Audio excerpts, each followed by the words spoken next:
الحمدللہ رب العالمین والعاقبۃ للمتقین ولا عدوان الا علی الظالمین والصلاة والسلام علی نبینا محمد وعلی آلہ وصحبہ اجمعین اما بعد رب اشرح لی صدری ویسر لی امری واحلل عقدۃ من لسانی یفقہوا قولی۔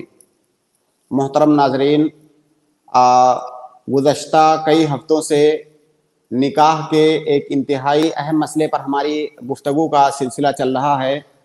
وہ مسئلہ یہ ہے کہ نکاح کی کئی ساری قسمیں ایسی ہیں جو ہماری شریعت میں جائز نہیں ہیں، وہ حرام ہیں۔ اگر ان طریقوں سے نکاح کیا جاتا ہے تو اس نکاح کی کوئی حیثیت نہیں ہوتی ہے شریعت کی نگاہ میں۔ ان میں سے بہت ساری قسمیں اللہ کے نبی صلی اللہ علیہ وسلم کے زمانے میں موجود تھیں، اور کئی ساری ایسی قسمیں ہیں جو جدید اور نئی شکلوں کے ساتھ ایجاد ہوئی ہیں، جن میں مکمل طور سے ممانعت کی وہ وجہیں موجود ہیں جو اللہ کے نبی صلی اللہ علیہ وسلم کے زمانے میں حرام نکاح کے اندر موجود تھی، اور ان کے اوپر ہم مسلسل گفتگو کر رہے ہیں۔ کئی اقسام کے سلسلے میں ہماری گفتگو ہو چکی ہے۔ آج کے اس ایپیسوڈ میں ہم انہی اقسام میں سے بعض قسموں کے بارے میں گفتگو کریں گے، اور شاید اس سلسلے کی یہ آخری کڑی ہوگی۔ اس کے بعد انشاءاللہ آگے ہم کسی دوسرے موضوع میں منتقل ہوں گے۔ تو نکاح کی وہ قسمیں جو ہماری شریعت میں حرام ہیں، انہی میں سے ایک نکاح وہ نکاح ہے جس میں لڑکی کی رضامندی شامل نہ ہو، جس کو کہ فقہا کی اصطلاح میں نکاح المکرہ کہا جاتا ہے۔ لڑکی کی رضامندی کے بغیر زبردستی اگر اس کا نکاح کیا جاتا ہے، وہ رضامند نہیں ہے، اسے مجبور کیا جاتا ہے شادی پر اور اس کی شادی کر دی جاتی ہے، تو ایسی صورت میں اس نکاح کی ہماری شریعت میں کوئی حیثیت نہیں ہے، وہ نکاح صحیح نہیں ہوگا۔ اللہ کے نبی صلی اللہ علیہ وسلم کی ایک حدیث ہے جو صحیح بخاری کے اندر ہے۔ خنسا بنت خدام الانصاریہ ایک صحابیہ تھی۔ حدیث کے اندر ہے کہ ان اباہا زوجہا وہی ثیب، کہ وہ سیبہ عورت تھی، پہلے ان کی شادی ہو چکی تھی، باکرہ نہیں تھی، ان کے والد نے کہیں پر ان کی شادی کی۔ فکرہت ذالک، اور جہاں پر ان کی شادی کیا ان کے والد نے، وہ انہیں پسند نہیں تھا، وہ اس پر راضی نہیں تھی، اس کے باوجود ان کے والد نے شادی کر دیا۔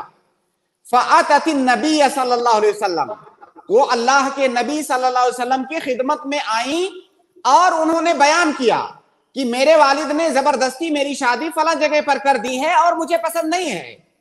تو حدیث کے اندر ہے فَرَدَّ نِكَاحَهَا، اللہ کے نبی صلی اللہ علیہ وسلم نے اس نکاح کو مردود قرار دیا، اس کو رد کر دیا، مرفوض قرار دیا کہ اس نکاح کی کوئی حیثیت نہیں ہے۔ تو اگر کسی عورت کی شادی اس کی مرضی کے خلاف ہو رہی ہے کہیں پر، تو اس نکاح کی ہماری شریعت کے اندر کوئی حیثیت نہیں ہے، وہ شادی صحیح نہیں ہے۔ اب آپ اپنے معاشرے میں اور سماج میں اس حدیث کو لے کر کے اور اس مسئلے کو لے کر کے غور کریں کہ کتنی ہی شادیاں ایسی ہوتی ہیں لڑکیوں کی جس میں ان کی مرضی شامل نہیں ہوتی ہے۔ کئی دفعہ دشمنان اسلام پر یہ اعتراض کرتے ہیں کہ آپ کے دین میں تو عورتوں کو مجبور کیا جاتا ہے، ان کی مرضی نہیں لی جاتی ہے، ان کی شادی کر دی جاتی ہے ایسے ہی ان کی مرضی کے بغیر۔ دراصل یہ اعتراض اس لیے ہوتا ہے کہ حقیقت میں یہ صورتحال ہمارے معاشرے میں موجود ہے، اور جو لوگ ایسا کرتے ہیں وہ اسلام کے احکام کی نمائندگی نہیں کر رہے ہیں، لہٰذا یہ اعتراض ان کے اوپر بنتا ہے، یہ اعتراض اسلام پر نہیں بنتا ہے۔ ہمارے اسلام نے تو عورت کی مرضی کے بغیر اس کو مجبور کر کے شادی کرنے کو ناجائز قرار دیا ہے، اس شادی کو کوئی حیثیت نہیں دی ہے، لہٰذا عورت کی مکمل رضامندی کے بغیر اگر اس کی شادی کی جا رہی ہے تو ایسی شادی کی کوئی حیثیت نہیں ہے۔ بہت سارے لوگ لڑکیوں سے پوچھنے کو، مشورہ کرنے کو اپنی مردانگی اور رجولت کے خلاف سمجھتے ہیں، اور وہ سمجھتے ہیں کہ اس سے ہماری حیثیت گھٹ جائے گی۔ اگر اس کی مرضی کے خلاف اس کی شادی کر رہے ہیں تو اس شادی کا کوئی اعتبار نہیں ہے، آپ یہاں پر گنہگار ہوں گے، اور اگر ایسا کسی نے کیا ہے تو فوراً اس شادی کو ختم کریں. اگر وہ لڑکی راضی نہیں ہے تو اس شادی کو فوراً ختم کریں, دونوں کے درمیان جدائی کرا دیں کہ اس کی, کیونکہ ہماری شریعت میں اس شادی کی کوئی حیثیت نہیں ہے. تو پہلی شادی تو یہ ہوئی. دوسری قسم ہے ولی کے بغیر نکاح کرنا. اگر ولی کے بغیر کسی عورت کی, یعنی عورت کا ولی, دیکھیے یہاں پر یہ بات واضح ہونی چاہیے, اس سے پہلے بھی کئی دفعہ یہ بات ذکر کی جا چکی ہے کہ مرد اپنا ولی خود ہوتا ہے, عورت کو شادی کے لیے اس کے ولی کی ضرورت ہوتی ہے. تو ولی کی اجازت کے بغیر عورت کی شادی نہیں ہو سکتی. اگر کوئی شادی ولی کی اجازت کے بغیر ہوئی ہے تو اس شادی کی کوئی بھی حیثیت نہیں ہے. اور اس کا ذکر جو ہے ایک سے زائد دفعہ آ چکا ہے, لیکن چونکہ کئی مسائل ایسے ہیں جو متداخل ہیں, ان کا ذکر ایک سے زیادہ باب میں آ سکتا ہے, اس لیے اس مسئلے پر ہم بہت زیادہ تفصیل نہیں کریں گے. اس کو تفصیل کے ساتھ ہم ولی کے مسئلے میں ذکر کر چکے ہیں. تو بہرحال اگر کوئی شادی ولی, کسی عورت کی شادی اس کے ولی کے بغیر ہو رہی ہے تو اس شادی کی کوئی حیثیت نہیں ہے, وہ شادی باطل ہے. اللہ کے نبی صلی اللہ علیہ وسلم کی حدیث ہے کہ لا نکاح الا بولی, کہ ولی کے بغیر نکاح صحیح نہیں ہے, ولی کے بغیر نکاح کی کوئی حیثیت نہیں ہے. اسی طرح سے عائشہ رضی اللہ تعالیٰ عنہ کی روایت ہے, وہ کہتی ہیں کہ اللہ کے نبی صلی اللہ علیہ وسلم نے فرمایا کہ ایما امرأۃ نکحت بدون ولیہا فنکاحھا باطل فنکاحھا باطل فنکاحھا باطل, کہ اگر کسی عورت نے ولی کے بغیر جا کر کے شادی کر لیا تو اس کا نکاح باطل ہے, باطل ہے, باطل ہے.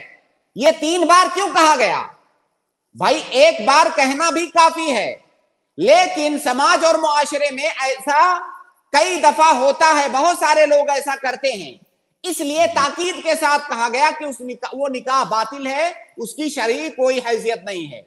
اب وہ بہت سارے بچے اور بچیاں جو گھر سے بھاگ کر کے جا کے کورٹ میرج کر لیتے ہیں, ظاہر ہے گھر سے بھاگنے کا مطلب یہی ہوا کہ ولی کی اجازت شامل نہیں ہے. تو ایسے لوگوں کو کورٹ میں شادی کرنے کی کوئی ضرورت نہیں ہے. بھائی جب آپ کو اسلام کی مخالفت ہی کرنی ہے تو آپ کو شادی کی کیا ضرورت ہے؟ تو اگر آپ کورٹ میں شادی کر کے یہ سمجھ رہے ہیں کہ آپ کی شادی ہو گئی تو یہ شادی نہیں ہوئی. آپ کے ولی کی رضامندی ضروری ہے, چاہے آپ کورٹ میں شادی کرنا چاہیں تو کریں یا کورٹ کے باہر کریں. ولی کی اجازت کے بغیر لڑکی کی شادی یہ صحیح نہیں ہے.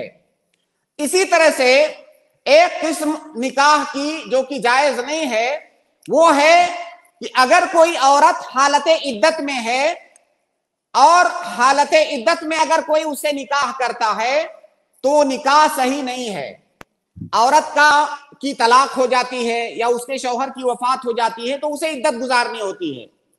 اس کا بیان جب طلاق کے مسائل میں ہم آئیں گے انشاءاللہ تو وہاں پر اور بھی زیادہ تفصیل کے ساتھ کریں گے, لیکن یہاں پر خلاصتاً یہ سمجھیں کہ جب تک عورت حالت عدت میں ہے تب تک اس سے شادی کرنا جائز نہیں ہے. اگر کسی نے اس سے شادی کر لیا تو یہ شادی صحیح نہیں ہے. اگر جہالت کی بنیاد پر کر لیا تو جیسے ہی اسے پتا چلے اسے فوراً الگ ہو جانا ہے, اسے فوراً الگ ہو جانا ہے. اللہ کے قرآن کریم کی آیت ہے کہ وَلَا تَعْزِمُوا عُقْدَةَ النِّكَاحِ حَتَّى يَبْلُغَ الْكِتَابُ أَجَلَهُ, جب تک عورت حالت عدت میں ہے تب تک نکاح نہیں کر سکتے. اور اس بات پر اجماع ہے کہ حالت عدت میں نکاح صحیح نہیں ہے. یہ کئی دفعہ ہوتا ہے, کسی عورت کی طلاق ہو گئی, اب طلاق ہونے کے بعد اسے جلد بازی ہے شادی کرنے کی. جب تک عدت ختم نہ ہو جائے تب تک آپ انتظار کیجئے, اس وقت تک آپ شادی نہیں کر سکتی ہیں. اور یہ جو مسائل ہیں ایسا نہیں ہے کہ یہ صرف فقہ کی کتابوں میں مذکور ہیں. اگر آپ میدان میں کام کریں گے, ان سارے مسائل کا سامنا کریں گے. کئی دفعہ ایسے مسائل آتے ہیں, کئی عورتیں ایسی ہوتی ہیں جو اپنے شوہروں سے خلا لے لیتی ہیں کیونکہ انہیں جلدی ہے کسی اور سے شادی کرنے کی, اور خلا لے کے فوراً انہوں نے خلا لے لیا یا طلاق لے لیا, فوراً جو ہے دوسری جگہ پر شادی کر لیتی ہیں. اگر کوئی حالت عدت میں شادی کر رہی ہے تو یہ شادی جائز نہیں ہے, اس شادی کی کوئی حیثیت نہیں ہے ہماری شریعت کے اندر. اسی طرح سے ایک نکاح جو کہ جائز نہیں ہے, اس کا ذکر بھی آ چکا ہے, جہاں پر ہم نے محرمات کا ذکر کیا تھا کہ وہ عورتیں جن سے شادی کرنا حرام ہے، وہاں پر اس کا ذکر آیا تھا کہ کسی غیر مسلم عورت سے شادی کرنا یہ جائز نہیں ہے، الا یہ کہ وہ یہودیہ ہو یا نصرانیہ ہو۔ یہودیہ اور نصرانیہ عورت اس سے مستثنیٰ ہیں، لیکن یہودی اور نصرانی عورت کے علاوہ کوئی اور غیر مسلم عورت ہے تو اس سے نکاح کرنا یہ جائز نہیں ہے۔ اگر کوئی نکاح کرتا ہے تو اس شادی کی، اس نکاح کی کوئی حیثیت نہیں ہے۔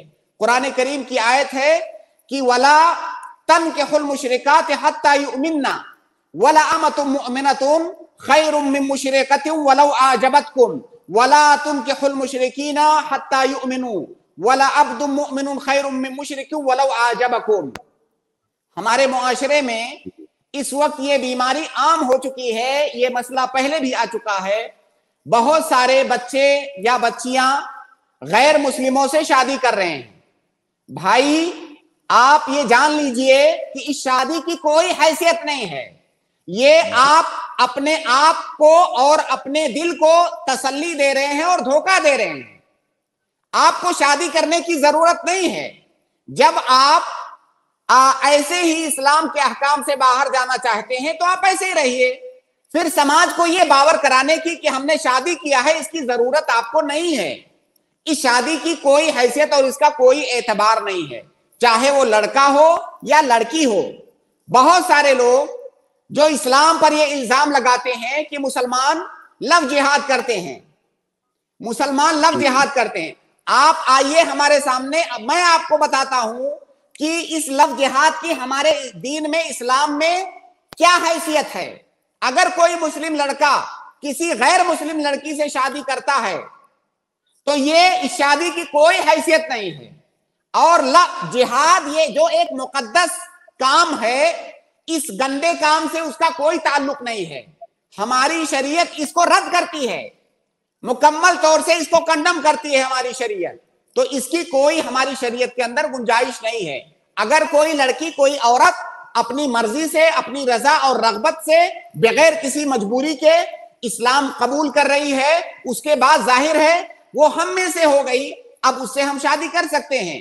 لیکن اس سے پہلے اگر کوئی مسلمان لڑکا کسی مسلمان لڑکی سے شادی کرتا ہے، چاہے جس طرح سے، دھوکہ دے کر، پھنسا کر کے، کیسے بھی کر کے، تو اس کا دین سے کوئی تعلق نہیں ہے۔ اس لیے عام مسلمانوں سے اور دین سے اس کو نہ جوڑا جائے کہ یہ لو جہاد ہے۔